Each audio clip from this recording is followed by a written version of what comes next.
Comparons maintenant la structure d'une artère avec celle d'une veine.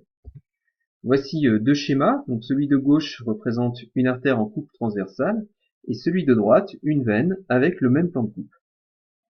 La première constatation qu'on peut faire, c'est que le sang a beaucoup plus de place pour passer dans une veine. La lumière est beaucoup plus large que celle d'une artère.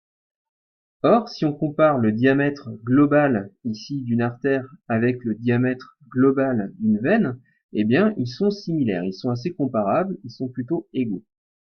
Alors, comment est-ce qu'on peut expliquer ça? Eh bien, la réponse, elle est dans l'épaisseur de la paroi. Voici ici la paroi d'une veine, on peut constater que c'est beaucoup plus fin que la paroi ici d'une artère.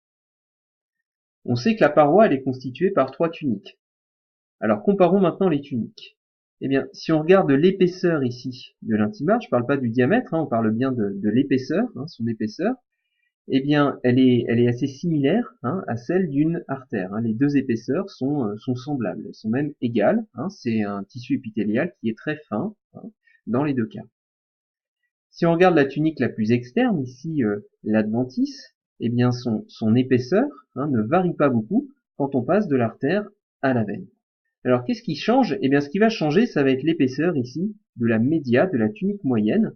En effet, dans une veine, elle est beaucoup plus fine que dans une artère.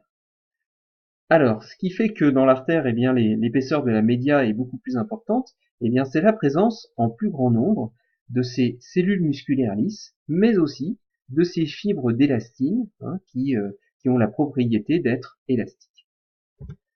Alors maintenant à vous de jouer. Je vous propose de repérer, de légender les deux schémas, celui de l'artère et de la veine, en rappelant à quoi correspondent les différents éléments là dont on a parlé précédemment, et puis de rappeler les principales caractéristiques structurales de la paroi et des tuniques de l'artère d'un côté et puis de la veine d'autre part.